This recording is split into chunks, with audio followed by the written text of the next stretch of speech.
아이고, 화면이 안 켜져요. 이걸 켜놓고 내리고 다시 3강을 하려고 하니까 잘 안 켜서 2강 2부 이렇게 자료를 올려야 될 것 같고요. 3강 1부 이렇게 자료를 올려야 될 것 같다는 생각을 합니다. 그러니까 뭐 제가 조금 음, 이게 이어지지 못해서 죄송합니다. 자, 3강 펴시면 좋을 것 같아요. 3강에는 뭐가 있냐면 주택 임대차 보호법이라고 권리 분석에 대해서 나와 있어요. 뭐, 어, 주택을 임대를 했을 때 나를 어느 정도 보호해 주는지 뿐만 아니라 상가를 제가 들어가서 사업을 하거나 뭐 가게를 하나 작성할 때 어, 나를 어떻게 보호해 주는지 그리고 권리 분석 우리가 돈이 많은 게 아니잖아요. 그래서 만약에 이제 대출을 받게 될 경우에는 어떻게 하는지 뭐 이런 것들을 한번 대화를 내볼까 생각 중이에요. 그리고 시간에 맞춰서 끝내긴 하겠지만 조금 오바돼도 이해해 주셨으면 감사하겠습니다. 자, 한 장 더 넘겨볼게요. 자, 임대차 보호법. 근데 이거 말씀드리기 전에 지금 뭐 엊그저께도 제가 경제신문이나 테레비를 보니까 전세 사기 어마어마하더라고요. 전세가 뭐 한두 명이 아니라 뭐 몇십 명, 막한 100명 이상 되니까 뭐한 100대 이상 전세 사기를 당한 사람. 근데 제일 많이 당하는 사람이 30대의 사람들이에요. 그리고 신혼부부들. 그리고 4, 50대는 이제 전세를 어떤 고착화시킨 것도 없잖아 있지만 이제 집을 정도 어느 정도 40대 정도 되면 이제 집을 갖고 계시는구나 이렇게 통계가 나왔는지 40대도 있긴 있어요. 근데 제일 많은 게 30대더라고요. 근데 이제 알고 계세요. 상식으로. 물론 인터넷을 쳐보고 막 찾아보면 다 나오는 거지만 제가 알고 있는 전세 사기 유형이 이제 네 가지가 있는데요. 그 중에 하나가 대리인에 대한 이중 계약입니다. 그래서 대리인이 와서 집주인 신분증 내고 이렇게 뭐 하는 경우. 근데 믿을 수 없다. 직접 만나고 싶다. 아니 뭐 아프셔서 못 온다. 아니면 뭐 어디 가셨다. 이래서 그러면 뭐 믿지 못하면 하지 말아요. 막 이렇게 짜증 내시는 분들도 있는 걸로 알고 있어요. 그렇지만 이제 이런 것들을 얘기해서 이제 전세를 들어가는 사람의 그 불안함을 해소하기 위해서 마음에 들면 어, 집주인의 신분증이라든가 이렇게 확인하게끔 도와주세요. 뭐 이런 경우 이중 계약하는 경우가 꽤 많아요. 그러다 보니까 세입자 입장에서는 어, 전세 계약을 맺은 후에 보증금을 약간 가로채는 그런 경우가 많아서 조금 체크업 이분이 정말 주인인지 본인 계약인지 이렇게 확인하는 그런 계약이 필요할 것 같고요. 그리고 이제 깡통 전세라고 얘기를 하더라고요. 어, 매매 가격이 거의 비슷하긴 해요. 전세화하고 사는 가격하고 거의 비슷하긴 하는데 집주인이 어떤 매매 가격보다 좀 더 싸게 전세를 계약을 맺은 후에 그 해당하는 매물을 명의를 전세금을 돌려줄 만한 그런 경제력이 없는 것들을 깡통정세 이렇게 얘기를 하더라고요. 그러니까 그런 것도 조금 어디 들어가실 때 저 집 정말 괜찮다. 그런데 뭐 이제 약간 그런 깡통 전세인지도 좀 확인을 해보셔야 됩니다. 물론 그 중개를 중간으로 이렇게 하시는 분이 있잖아요. 공인중개사가 있긴 하겠지만 한 군데가 아니라 이제 여러 군데 좀 돌아다니셔서 좀 발품을 조금 파셔서 정말 내가 이사를 가야 되고 이렇게 옮기시는 분은 좀 그렇게 해주셨으면 좋겠다. 세입자는 보증금 같은 걸 못 돌려받으면 그 세입자의 그 재산이 전부라고 해야 되나? 그렇잖아요. 저 전세금이. 그래서 이제 깡통 전세를 조금 물론 경매에 해당이 돼서 주택을 낙찰받을 수도 있다곤 하지만 시일이 어떻게 걸린다 그랬어요? 최하 4개월은 걸린다고요. 그러니까 그 안에 얼마나 많이 스트레스를 또 받으시고 병도 나실 거고 막 그렇잖아요. 사람이 이렇게 조금만 상처가 나도 여기가 저희가 쓰리고 아픈데 이제 그런 일이 또 없도록 유념하셔야 될 것 같고요. 또 하나는 집 하나를 가지고 세입자가 여러 명으로 이렇게 계약하는 경우. 그게 있습니다. 근데 그거는 공인중개사도 몰라요. 근데 요새는 우리가 핸드폰은 외부로 하기 때문에 이게 나가면 올린 사람이 바로바로 또 누구 피해를 어, 그 사이트에 올린 사람들은 A라는 부동산이 예를 들어서 올렸어요. 그 지역에. 근데 그거를 B라는 사람이 했어요. 그러면 A라는 사람한테 내놨기 때문에 조금 이렇게 인센티브를 줍니다. 그리고 A라는 사람이 너가 대신 팔아줬으니까 내가 지울게 이렇게 하는 경우가 통상적인데, 그렇지 않은 사람, 공인중개사끼리도 뭐 서로 막 이렇게 친한 사람도 있지만 사이 안 좋은 사람도 있을 거 아니에요. 그죠? 그러면 모르잖아요. 그래서 부동산을 끼지 않고 서로 이렇게 하는 경우, 집 하나 들고 여러 개로 이렇게 계약하시는 분도 그래서 웬만하면 직거래 하는 것보다 공인중개사를 끼고 했으면 좋겠다. 또 하나, 주민등록 전세 세입 열람이라고 있어요. 그런 것들을 좀 이제 약간 신청해서 이렇게 열람, 부동산을 끼고 하면 그분들이 다 열람을 해주세요. 그리고 부동산 계약을 하기 전에 이 서류를 어, 이제 신청해서 이렇게 볼 수가 없거든요. 계약을 하는 동시에 할 수가 있어요. 그러니까 어떤 권한을 조금 위임하는 것도 좋죠. 그런 것들을 조금 노려서 전세 세입 전세 물건은 하나인데 A, B 이렇게 하시는 분들 있죠. 조금 안타깝습니다. 제가 알고 있는 것들은 이제 학생들이 이제 지방 대학을 갔을 때 기숙사를 못 들어간 친구가 그 주변에 이렇게 전세나 월세는 좀 부담스러우니까 부모님이 전세를 해줬어요. 근데 그거를 날리는 경우. 근데 20대 초반에 그런 거를 딱, 약간 슬픔을 겪고 나면 세상이 어떻게 보일까요? 세상에 믿을 사람 하나 없다더니 막 이런 자괴감 막 들 것 같아요. 그러니까는 조금 나이 좀 드신 분들이 조금 더 베풀고 예의를 좀 갖추고 좀 이렇게 품어주고 뭐 이런 세상이 됐으면 좋겠다. 자, 그다음 이제 이게 제일 많아요. 제가 본 것 중에서 신탁을 사기하는 경우가 있는데요. 이거는 부동산 재산을 전문가에게 맡기는 경우입니다. 그래서 집주인이 신탁을 통해서 주택담보대출을 받는 경우가 훨씬 더 많아요. 내 돈으로 내 집을 이렇게 사는 경우. 그렇기 때문에 전문가에게 관리를 맡겨서 수익도 내기도 하고, 신탁 등기가 된 집은 집주인이 아닌 신탁회사에게 저 이거 전세 줘도 돼요? 오케이, 감사합니다. 이러고 전세를 줘야 되는 상황이거든요. 근데 그게 만약에 없이 임의대로 줬어요? 그럼 그게 무효가 되는 경우가 많아요. 그래서 이걸 모르시고 신탁회사 동의 없이 집주인을 이렇게 하면 안 됩니다. 등기부 등본에 신탁회사구나 라고 하면 그것도 찾아서 이거 이렇게 할 수 있나요? 뭐 이렇게 거의 못 돌려받는 경우가 많다고 그러더라고요. 그런 것 조금 유념하시면 이런 이제 임대차 보호법에 대해서 선생님들이 조금 편하게 대응하실 수 있지 않을까. 그러면 지금 전세 사기만 드립다 말을 했는데 어떻게 보호해야 하는 거냐고요? 어떻게 또 이렇게 여쭤보시면 제가 막 이제 어떻게 보호하면 됩니다라고 제안을 내릴 수는 없지만 이제 정부에서 이런 것들을 약간 틀을 좀 잡아놓고 있는 거예요. 근데 완벽하게는 사실 안 됐어요. 근데 이제 전세 사기를 막기 위한 정부가 내놓은 5가지 대책 뭐 이런 것들도 이제 신문이나 인터넷 정보 사이트에 어마어마하게 돌아다니는데요. 계속해서 정보를 찾으시는 방법밖에 없습니다. 일단은 왜냐하면 임차인과 임대인의 사이에 정보가 비대칭할 수밖에 없거든요. 왜냐하면 임대인은 내가 어떤 집을 찾아서 들어가야지라는 개념만 갖고 있고, 어, 임차인 같은 경우에는 내가 이거를 집을 어떻게 조금 대출을 받아서 안정적으로 있고 나머지는 돈을 못 갚으니까 남한테 빌려서 이렇게 전세를 들어와서 내가 채워야지 이런 마인드가 있기 때문에 서로 생각하는 게 약간 다를 수 있어요. 그래서 그런 것들을 조금 계산해서 어떻게 되면 은행에다가 좀 귀찮아도 체납 같은 거 확인도 해야 되고 집주인하고 자산 상태도 좀 알 수 있어야 되고. 근데 좀 불쾌할 것 같아. 내 집을 전세로 들어온 사람이 당신 재산 얼마 있어? 세금 냈어?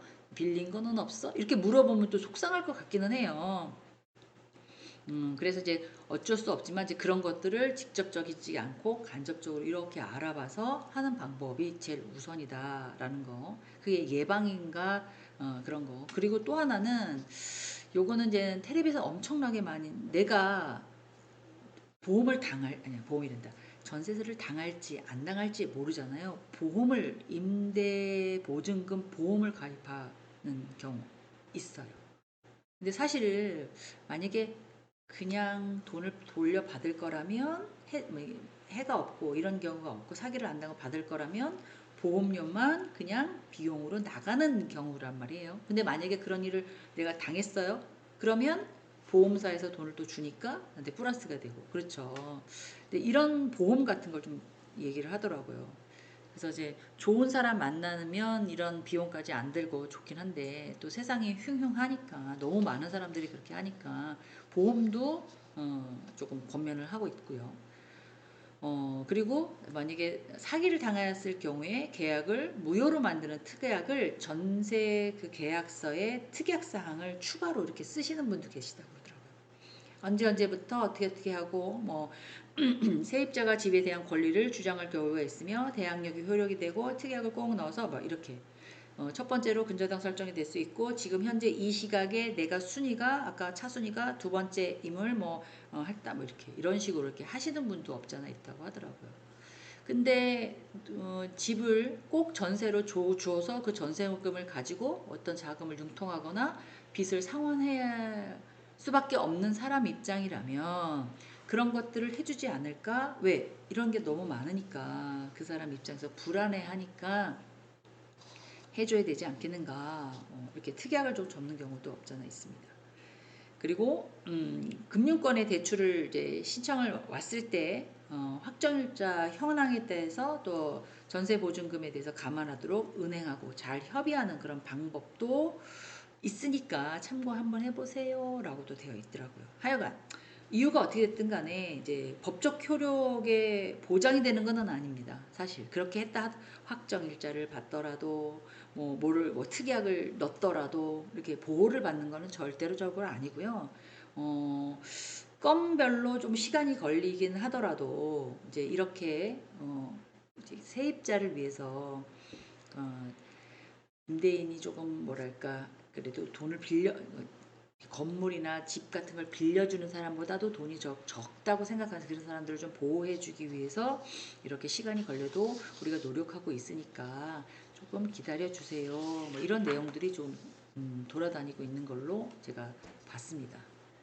근데 이제 아무래도 좀 불안하죠. 지금 말씀드리는 이런 모든 것들이 정확하게 뭐다라고 얘기할 수는 없어요, 사실은. 음.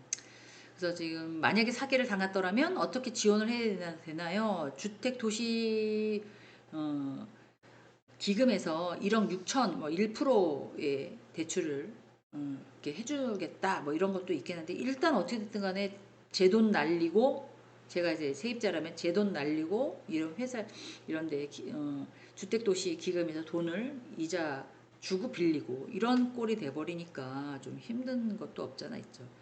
그래서 조금 찝찝하시면 제일 좋은 게 보장받을 수 있는 게 이제 전세 보증 보험 아까 말씀드렸던 그런 거가 조금 어, 경제력이 좀 낮고 사기 피해가 많은 그런 청년들 신혼부부에게 좀 권면한다라고 얘기를 하고 있더라고요. 전세 사기의 처벌 대책 강화를 하기 위해서 뭐 범인들이 만약에 잡았어요. 예를 들어서 사기를 치고 그러면 잡았으면 내 돈 내놔 이래야 되는데 그 사람들이 돈이 있나요? 대부분 돈이 없어요. 없다고 봐야 돼요. 그러면 형사고발을 할 수 없는 사기죄를 성립하지 않기 때문에 형사고발이 될 수가 없답니다. 그럼 민사로 가야 되는데 질질질질질질 끓을 거라는 거죠. 그러면 저희 입장에서는 지금 만약에 6억만 전 재산을 갖고 있는데 6억이 홀라당 날라갔어요. 그럼 어디 가서 어떻게 사냐고요. 그러니까 우리만 이제 세입자들만 가슴 졸여 이런 거죠. 그러니까 이게 조금 뭐라 그래 표현을 해야 되나? 이게 정답이에요라고 할 수는 없습니다. 조금 그러니까 이것도 해보고 저것도 해보고 이렇게 해서 그런 사기를 안 당하도록 노력을 해야 되는 거죠. 자, 그 다음에 이제 어느 정도 상식을 알려드렸죠? 그 다음에 이제 자료를 한번 보시면 금방 또 와닿으실 수도 있어요. 그러면 주택 임대차 보호법 뭐 이럴 돼서 첫 번째는 계약할 때 물론 등기부등본 기본적으로 다 보잖아요. 임차인을 위한 법이라고 해서 중소기업도 보호도 하고 이 여기서 말하는 뭐 여러 사람들이 있겠지만 꼭 주택에서 국한되는 것들은 아닙니다.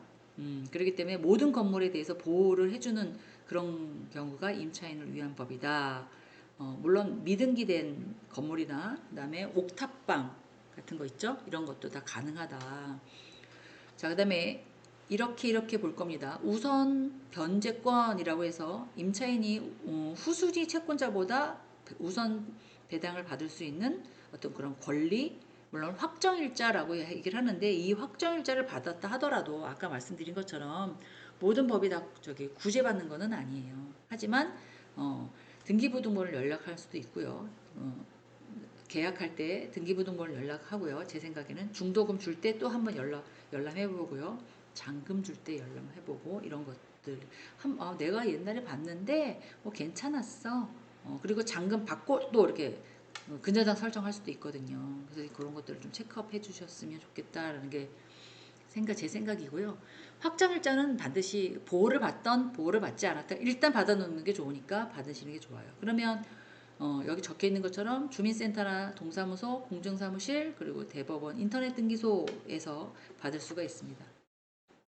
젊으신 분들은 다 대법원 인터넷 등기소에 가서 이렇게 받는 게 좀 비용이 절감되고 제가 또 인력도 좀 절감되고 편리하잖아요. 그렇게 받으시는 것도 좋을 것 같고, 아유 우리 집은 바로 옆에가 동사무소인데 뭐 이렇게 분은 가서 받으시는 것도 좋고 그렇습니다. 자, 그다음에 대항력인데요. 이거는 임차인이 점유하고 있는 전입신고 후에 그 다음 날부터 어떤 보증금에 대한 그런 것들을 받을 수 있는 그런 힘이 생겨난다라는 뜻입니다. 대항력. 그다음에 임차권에 대한 등기 명령, 이래서 점유하고 있고 그 전입 신고를 한 후에 대항력이 발생되는데, 아까 말씀하신 것처럼 우선 변제권이 생기는 확정 일자를 꼭 받아 놓으셔라라고 말씀드렸잖아요. 그러면 우선 변제권이 생겨요. 그러면 임차 계약이 만약에 만료된 후에 법원에 대해서 임차 등기 명령에 대한 어떤 그런 걸 신청을 하잖아요. 그러면 그런 걸 결정을 받으실 수가 있어요. 그리고 나서 이제 전출 신고를 해야지만 대항력, 내가 여기서 살고 있구나. 그래서 나는 이 건물이 혹시 잘못되면 우선적으로 보호를 받을 수 있는 그런 권한을 나는 가졌다라는 거를 어떤 증명을 좀 해야 되는 거죠. 그게 임차권 등기 명령이다라고. 근데 전세해놓고 내가 거길 살지 않고 주민등록 등본도 거기다 올려놓지 않았다? 그러면 그건 별로예요. 전입신고를 꼭 하셔야 됩니다. 그래서 요새는 다가구, 다세대에 따라서 다가구 같은 경우는 약간 도로명으로 요새 다 받잖아요. 그래서 도로명, 건물 번호 중심으로. 그리고 다세대면 동호수까지. 다 가구는 이렇게 빌라처럼 되어 있는 거고, 다세대는 한 집에 다다다다다닥 있는 거잖아요. 그렇게까지 해 놓으시면 더 보호를 받을 수 있다. 이제 그런 얘기를 하고 있죠. 임차권과 전세금의 차이가 과연 뭘까? 전세권은 이제 등기가 있습니다. 그리고 이제 물건도 당연히 있고요. 근데 비용이 많이 들어요. 근데 집 주인이 오케이를 해야 내가 할 수 있는 것들이에요. 그렇게 해야 경매 신청하는 거죠. 근데 이제 전세를 주는 사람 입장에서는 근저당 설정이 좀 되어 있는데도 불구하고 전세권이 또 들어와요. 그러면 전세권을 오케이 하는 사람은 그렇게 많이 있긴 있지만 그렇게 많이 없는 걸로 제가 판단이 되고요. 임차권 이거는 등기가 없어요. 비용도 거의 없고. 그리고 임대인이 동의 없어도 내가 가능합니다. 근데 이제 별도로 좀 판결을 받아야 되죠. 근데 이제 이런 거를 갖기 위해서 우선 변제권, 그다음에 대항력 갖기 위해서 이제 확정일자도 받아놓고 전입신고도 해야 되고 이제 이렇게 조건이 있잖아요. 그렇게 하셔라라는 거죠. 그래서 이제 웬만하면 전세권으로 쿨하게 아우 예 저희는 상관없습니다. 비용은 다 본인이 내실 거죠? 전세권 잡아 드릴게요. 그러면 전세 권리 잡으세요. 이렇게 하시는 분도 꽤 많아졌다라고 보시면 될 것 같아요. 자, 그다음에 상가 건물 임대차 보호법 거의 같다고 보시면 돼요. 확정일자를 갖춰서 운송 변제권을 잡느냐, 아니면 그 상가 임대인의 점유와 사업자 등록증을 신청해서 그 다음날 대항력을 갖느냐. 그러면 이제 거기 이제 보증금을 넣을 거 아니에요. 보증금 어느 정도 넣고 월세를 따라서 이렇게 계산을 하는데요. 이제 100%는 아니지만 주는 입장에서는 그대로 보호해 주면 너무 감사하지만 받는 입장에서는 당연히 성이 안 차죠.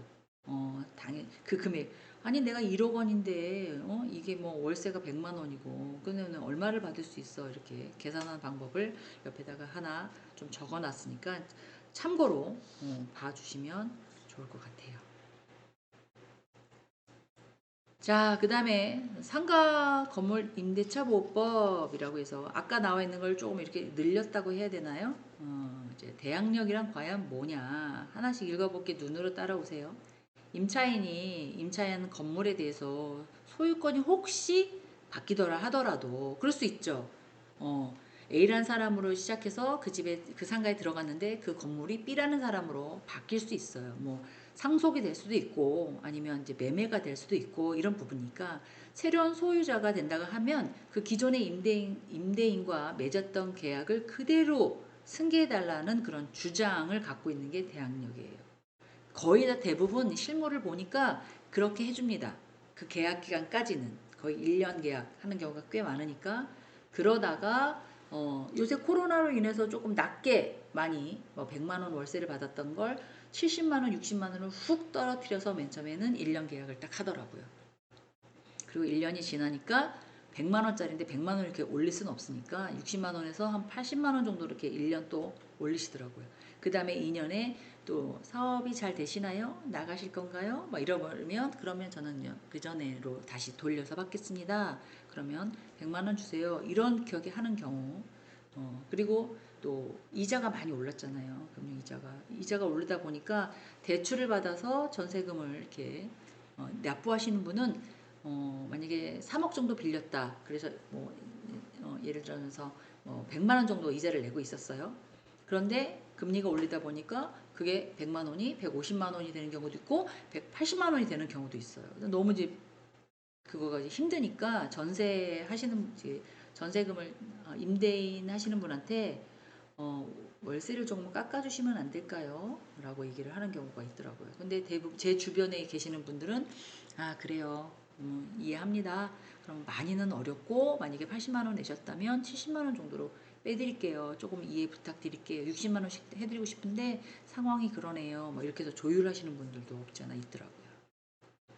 그래서 대항력이 임차 내 승계를 그대로 받을 수 있는 내가 주장할 수 없는 임차 계약권에 대해서 내가 주장할 수 있는 그런 권리 그런 것들 얘기를 해요. 자, 그다음에 우선 변제권 이거는 언제 생기나요? 라고 얘기를 했는데 이거는 이제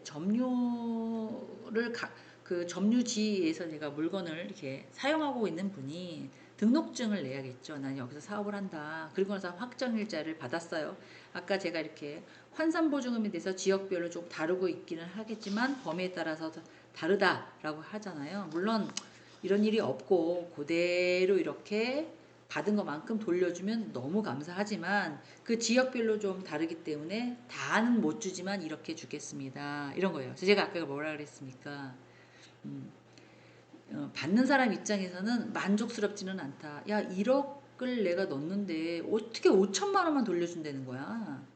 난 너무 속상해. 이런 케이스잖아요. 그래도 이제 주는 사람 입장에서는 하나도 못 받았다고 옛날에는 지금 이렇게 주는 것만 해도 감사하게 생각하라고 그러는 얘기잖아요. 이제 그런 차이라는 거죠. 자, 한 장 더 넘겨보겠습니다. 이건 이제 상가 건물 임대차 보호법에 대해서 서울시하고 광역시하고 그 밖의 지역이 조금 차이가 나요. 그래서 성에 안 찬다 하더라도 이런 법에 의해서 우리가 보호를 받고 있다. 이런 거 없었습니다. 사실은. 자, 윤정만이라는 분이 계셨어요. 보증금이 4억 2천과 7월 8일 날 이사를 했고 사업자 등록증은 그 들어가면서 바로 또 신청을 해서 그 날짜에 개시 연월일로 해서 사업자 등록증이 났어요. 부지런하신 분인가 봐요. 가자마자 7월 1일 날 딱 확정일자를 또 받아 놓으셨고요.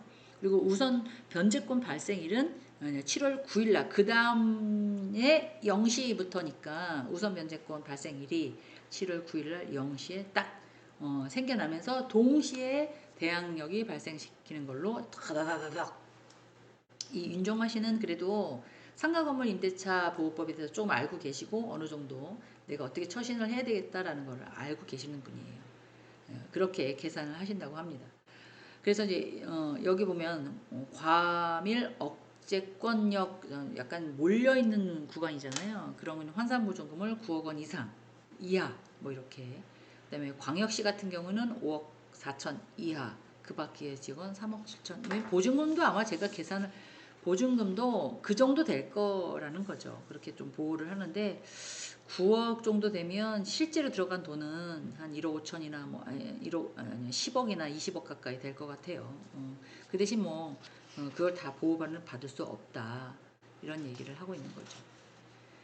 자, 그 다음에 이제 혹시 한번 질문을 첫 번째 걸 보면 임대인은 전입신고는 어떻게 해야 되나요? 아까 그랬죠. 거기 들어가서 살 뿐만 아니라 도로명과 건물 번호, 건물 번호는 어떻게 알 수 있어요? 등기부등본에 다 나와 있습니다. 그건 필수 기재이기 때문에 아셔야 되고요. 아까 다가구, 다세대 구분을 해서 다세대인 경우에는 동호수까지. 물론 아파트는 말할 건 없겠죠. 이제 그렇게 알아야 된다고 했죠. 그리고 이사 가면 아까 윤정만 씨처럼 가자마자 다다다닥 다 했잖아요. 그렇게 조금 귀찮으시더라도 이사 가자마자 빨리 확정일자를 받는 게 훨씬 더 임차인의 전입신고의 절차라고 보시면 될 것 같아요. 그리고 이제 아파트를 사는데 임차권과 전세권 이제 뭐가 더 좋을까요? 근데 이거는 협의하에 의해서 좀 달라진다고 보시면 돼요. 전세를 산다고 해서 전세권이 아니고 반드시 임대인하고 내가 비용을 다 했더니 아니요 아유 귀찮아요 저 그런 거 제 등기부등본에 올려놓고 싶지 않아요 뭐 이러면 계약하지 말아야 되는 거죠. 그리고 만약에 뭐 전세권이다 아파트 빌라 다세대는 전세권자인 그거는 들어가셔서 똑같이 전입신고 하시고 확정일자 받으시고 신고 다 하셔야지만 대항력이나 그런 것들이 다 생겨나는 거죠. 상가에서 환산보증금은 어떻게 계산을 해야 되나요? 아까 나와 있는 것처럼 그 표대로 그냥 보시면 되는 거고요. 상가 임대차 보호법을 받기 위해서 환산보증금은 지역별로 좀 다르다는 것만 알고 계시면 될 거고요. 그 금액을 초과해서는 주지 않습니다. 경매나 공매를 진행할 때는 우선 변제권이 발생하지 않고 배당을 받을 수 있다고 보시면 돼요. 그래서 이런 것들을 예방하기 위해서 이런 일이 없도록 철저하게 체크를 해야 되고요. 그래서 제가 말씀드린 것처럼 들어갈 계약서 쓸 때 한번 보시고 중도금 할 때 한번 보시고 그다음에 잔금 줄 때 한번 보시고 그리고 중간중간에 조금 요런 거 근저당 설정은 얼마 되어 있는지 혹시 다른데 내가 들어가고 나서 저당권은 잡혀 있지 않은지 1년 뒤에 보고 또 가압류는 어떻게 되어 있지 않은지 뭐 이렇게 다른 해다가 이 집주인이 담보로 해서 대출 받았지는 않은지 뭐 혹시 또 다른 회사가 이 내가 들어가 있는 그 상가를 경매에서 넘어갔지는 않은지 뭐 이런 것도 조금 체크업을 해 놓으셔야 되지 않겠는가 쉽지 않습니다. 그죠? 건물 사는 것도 쉽지 않지만 건물에 들어가서 내 재산을 이제 약간 뭐랄까 보호라고 해야죠. 그런 걸 갖고 있는 것도 쉽지 않은 것 같아서 조금 속상합니다. 그렇지만 작지만 자기가 자기 재산을 지키고 보호하려면 조금 신경을 써야죠. 나 전세금 들어있어. 그 사람이 갖고 있다가 당연히 주겠지. 안 됩니다. 안 됩니다. 안 됩니다. 저도 이런 일이 한 번 있었거든요. 그래서 누구 제 부동산 한 친구를 도움을 받아서 다른 재산 그러니까 아무리 제가 집을 샀는데 이 사람이 전세금을 돌려주지 않는 거예요. 그리고 보니까 근저당 설정이 엄청 많이 되어 있어요. 경매가 되더라도 제 돈은 받을 수 없는 그런 위치에 있었어요.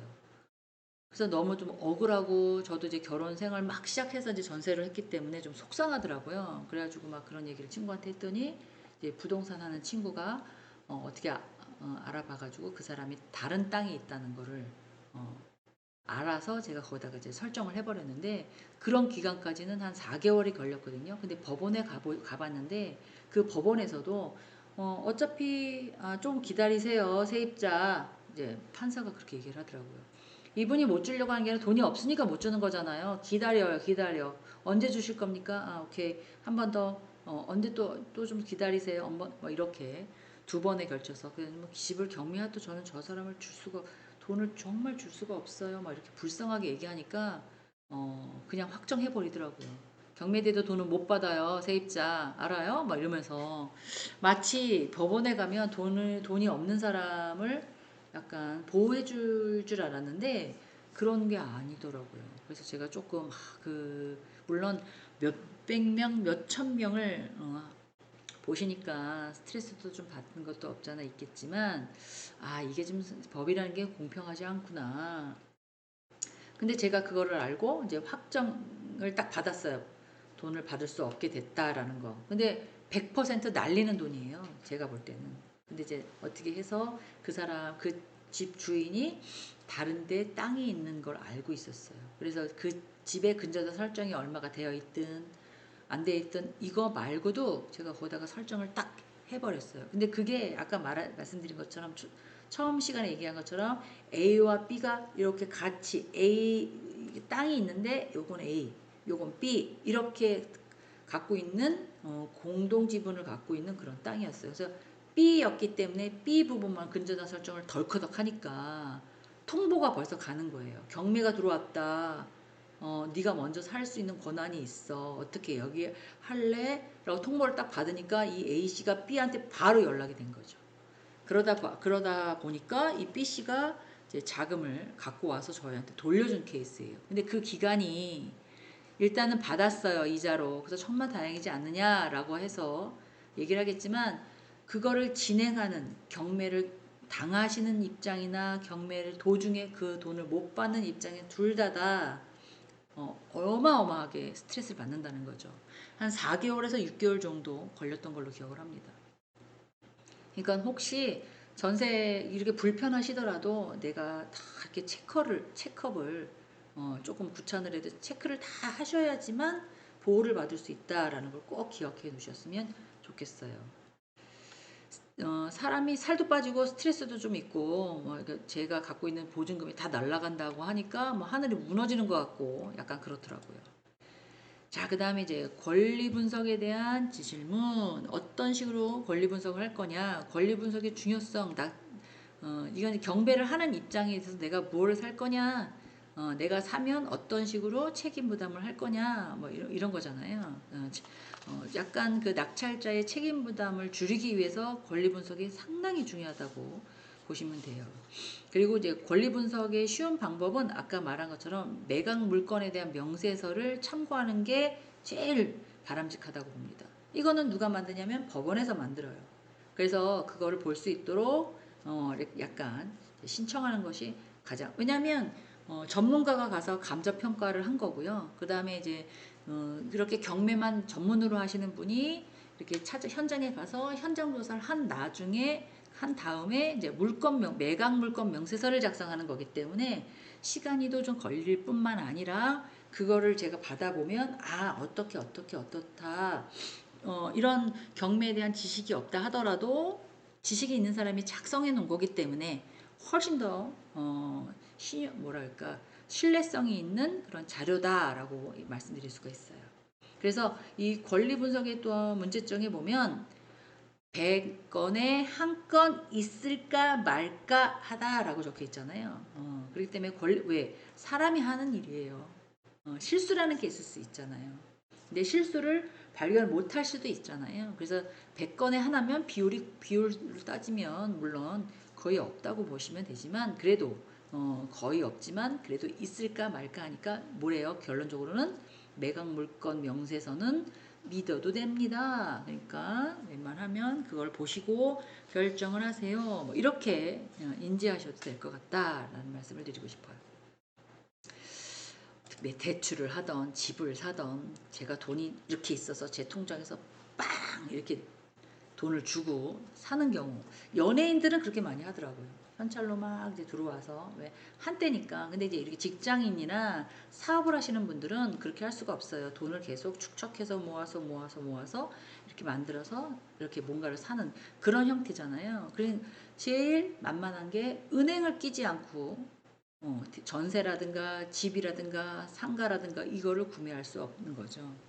그래서 대출을 받을 때도 조금 상식적으로 좀 알고 가시면 내가 이렇게 대출을 받을 때 이렇게 준비해 갖고 가면 좀 낫구나 라는 걸 아시면 더 좋다는 거죠. 그 중에 하나는 이제 당연히 신분증이 있어야 되고요. 인감하고 인감 증명서. 인감을 떼실 때는 대출용이라고 용도 변경을 반드시 아니면 매각용 이렇게 하셔야 됩니다. 물건을 팔 때는. 자동차를 팔 때도 그렇고. 그래서 꼭 용도가 뭐예요? 라고 물어보거든요. 그래서 그 용도에 맞게끔 그 인감증명을 쓰실 수 있게끔 해놨어요. 그래서 그거를 참고하시고 주민등록번, 뭐 초번 각각 또 요구하면 가지고 가야 됩니다. 그 다음에 이제 세금, 지방세는 어디서 낸다 그랬죠? 시청, 군청, 구청 뭐 이렇게 거기 온라인 사이트나 거기 가셔서 직접 뜨셔야 되고요. 납세 완납 증명서는 국세청 홈택스에 뜨셔도 되지만 집이 가까워 우리 바로 옆에가 세무서야 라고 하면 세무서에 가셔서 띄시는 거예요. 각각 다릅니다. 꼭 알고 계셔야 돼요. 아니 나는 뭐 사업한 것도 없고 아무것도 없어요. 국세 뭐 낸 것도 없어요. 뭐 이러면 이제 지방세 완납증명서만 해당이 되면 이제 그것만 띄시면 되는 거고요. 그리고 직장이야. 그러면 이제 재직증명서 꼭 가져가셔야죠. 이게 옛날에는 이렇게까지는 안 했는데 대출을 해주고 너가 갚을 수 있는 그런 어떤 소득에 대해서 확인 체크업 하려고 하는 거예요. 그리고 만약에 경매다 그러면 입찰 보증금 영세서 입찰을 받고 나서는 어느 정도 내가 돈을 조금 넣어놔야 되잖아요. 이제 그런 거. 그리고 대금을 어떤 식으로 지급해서 그 기한 동안 어떻게 할 건지 그런 리스트가 나옵니다. 경매로 내가 물건을 딱 받는 경우에는 그래서 이제 그런 명세서를 가지고 아 이분은 경매로 집을 구매하셨구나. 그래서 이렇게 내시려고 하는 거구나. 이런 식으로 또 대출을 이루시려고 하는구나. 뭐 이렇게. 그런데 또 하나 또 알고 계신 건 배보다 배꼽이 더 크면 안 돼요. 경매 낙찰 금액보다 대출 금액이 훨씬 더 크면 안 됩니다. 한도가 있어요. 대출도 다 해주는 게 아니에요. 3억짜리 집을 대출을 받았어요. 제가 돈이 있는데 보증금으로 5천만 원을 넣어줬어요. 그러면 대출할 수 있는 금이 1억이고 나머지는 본인이 갖고 있는 돈으로 넣으셔야 된다는 거죠. 그건 어느 정도 퍼센트지예요? 라고 말씀드리면 제가 말씀드릴 수 없는 게 그 물건에 따라 그 대출받는 사람의 그 신용도와 갚을 능력, 지급 능력에 따라 다 달라요. 달라서 뭐라고 딱 말씀드리기가 좀 애매합니다.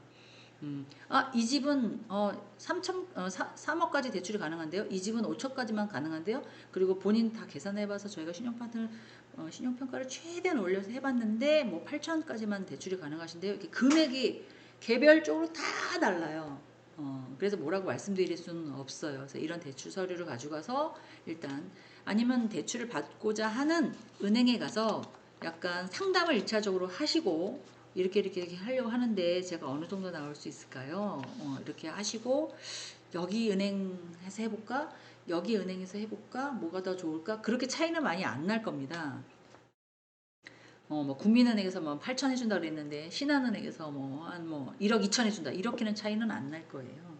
그 대신 이제 따져보면 8천 해주는 데는 이윤이 막 이래서 6%였다고 하는데 신한은행에서 1억 2천 해준다 그래놓고 이율이 뭐 8%야. 어휴 그러면 이자가 또 비싼 거잖아요. 이런 것도 다 따져보시고 대출을 받으시는 것도 좋겠다라는 게 제 의견이죠. 자, 그 다음에 오늘도 세금의 상식을 하나 넣습니다. 저희가 이제 계속 챕터가 이렇게 막 밀리면 또 선생님들 또 헷갈리실 것 같아서 3챕터까지 오늘은 끝내려고 제가 약간 함축한 것도 없잖아 사실은 있어요. 그리고 시간 안에 조금 끝내려고 하는 것도 있고 그러다 보니까 시간이 조금 오버되는 경우도 있고요. 그런 것도 있으니까 조금 이해를 해주시고요. 세금의 상식. 요거는 금융정보분석원이라고 얘기를 하는데요. 이건 자금 세탁 관련 혐의를 가지고 거래 수집을 해놓고 분석해서 불법 거래인지 불법 거래인지 아닌지 이런 것들을 일반인들에 대한 자금 추적 조사도 요걸로 할 수 있고요. 그리고 자기가 내 자녀에게 약간 돈을 주는 그 부분에 대해서도 추적할 수 있는 그런 부분이에요. 그냥 불법 자료면 뭐 기업이나 돈 많이 왔다 갔다 하는 사람들만 해당이 되겠지라고 생각하시면 안 되고요. 금융정보분석원 같은 경우도 약간 이제 의심의 거래 보고가 있으면 이 사람 도대체 돈이 없었는데 자금을 어디서 초이스한 거야? 라고 이제 따져보는 그런 것도 있어요. 일반인은 그렇게도 추적을 한다고 합니다. 그러니까 조금 신경을 쓰셔야 되고요. 그 의심거래 보고제도라고 해서 1,000만 원 미만인 금액인 거 있고요. 그 바로 옆에 보면 1,000만 원 이상인 거래 이렇게 좀 구분을 해요. 그래서 제가 아까 말씀드렸던 것처럼 28살짜리 아까 학생이 20대 초반 그 사이트 보라고 그러셨잖아요. 동영상. 거기 보면 20대 초반 애가 몇 억짜리 집을 낙찰을 받았어요. 그러면 그 친구가 어디서 돈이 있었고 어떻게 해서 그 집을 구매할 수 있는 건지 금융자료 다 분석이 돼요. 그게 타당하면 그냥 넘어갑니다. 예를 들어서 대출을 받았는데 20대 초반 아이가 1, 2억씩 대출을 받아서 어떻게 갚을 능력이 됐느냐. 아, 저는 이 고등학교 졸업을 하고요. 무슨 샵을 하고 있는데 그거에 대한 매출이 지금 계속해서 이루어져 있고요. 제 통장에 어느 정도 있습니다. 그리고 어릴 때부터 부모님이 저에게 주신 돈이 어느 정도 있어서 그걸 추적해서 모아서 이렇게 할 겁니다. 이러면 또 얘기가 달라지는 거잖아요. 그렇게 자금 분석을 한다고 보시면 될 것 같아요. 1,000만 원 미만이냐 이상이냐에 따라서 조금. 그리고 지금 모든 금융 거래가 어때요? 금융 실명제법으로 이루어지고 있습니다. 그래서 주소하고 주민번호가 꼭 하게끔 되어 있어서 특허법에 따라서 고객을 확인하는 제도여서 그런 경우가 조금 없지만 그래도 어떻게 보면 그 사각지대는 있는 법이잖아요. 뭐 노숙자 아니면 뭐 고시원생 직장을 다니지 않고 뭔가를 열심히 뭔가를 하고 기인 뭐 재수생 뭐 이런 사람들 대상으로 직업이 없고 뭐 이런 사람들 대상으로 막 그 사람에 대한 실명을 가지고 뭔가를 하는 사람들도 있어요. 아유 영화 너무 많이 봤어 이렇게 따지면 그쵸? 그런 것도 좀 생각을 해보셔야 되지 않을까. 그래서 이제 이렇게 이거는 우리 국민한테도 다 해당이 되는 부분이니까 아 이런 제도가 있구나 라고 알고 계시면 될 것 같아요. 자 이번에는 이제 요번에도 2개만 냈습니다. 2개만 내서 상가 건물 임대차 보호법에 대해서 어떻게 생각하고 계시는지 한번 하셨으면 음악 켰어요. 음악 음악 키면 뭐죠? 알고 계시면 될 것 같아요. 그래서 상가 임대차 보호법에 대해서 좀 한번 생각해 보시고요. 주택 임대차 보호법에 대해서 생각해 본 걸 한번 적어 보시면 좋을 것 같아요. 조금 음악이 또 좀 음악이 또 꺼져서 다시 돌렸습니다. 이번 동영상은 제가 이렇게 이어서 막 찍으려고 했는데 이게 PPT 챕터가 확 바뀌다 보니까 중간에 끊겼어요. 그래서 2-1부, 2부 뭐 이런 식으로 제가 좀 올려놨습니다. 그러니까 조금 헷갈리시더라도 하나 다 보시고 내려놓고 또 하나 다 보시고 내려놓고 이렇게 하시면 좋을 것 같아요. 아유 왜 이렇게 길게 해요 자꾸 이러시는데 시간은 정해야 하고요. 제가 또 시간에 맞춰서 이 수업을 딱 준비한 게 아니고 제가 또 말을 하고 설명을 해드리고 뭐 또 말을 하다 보니까 더 생각나는 것도 있고 제 생각을 또 말씀드리는 것도 있고 막 이래서 시간이 조금 길어질 수 있다는 점 양해 부탁드린다고 말씀드렸죠? 네. 한 주 동안도 즐겁게 재밌게 보내시고요. 지금 제가 4강, 5강 준비해서 507호 효행간 507호에다가 잘 넣어놓을 테니까 조금 미리미리 복사를 해 놓으셨으면 좋겠고요. 시간이 좀 더 여유가 되면 뭐 6강, 7강, 8강까지 이렇게 시도 때도 없이 내가 넣어놓을 거예요. 그러니까 이게 왔다 갔다 하시면서 507호에 들리시면서 조은비 조교입니다. 조은비 조교가 거기가 3명이 있어요. 그래서 조은비 조교한테 제가 부탁을 드렸으니까 언제든지 가시면 저희 3장 해주세요, 4장 해주세요 뭐 이럴 수도 있으니까 복사해서 가지고 가시면 좋겠다. 비용을 좀 아낄 수 있겠다 라고 말씀드리고 싶습니다. 자, 그 다음에 마지막 하나. 감사합니다. 다음 시간에 뵐게요. 감사합니다.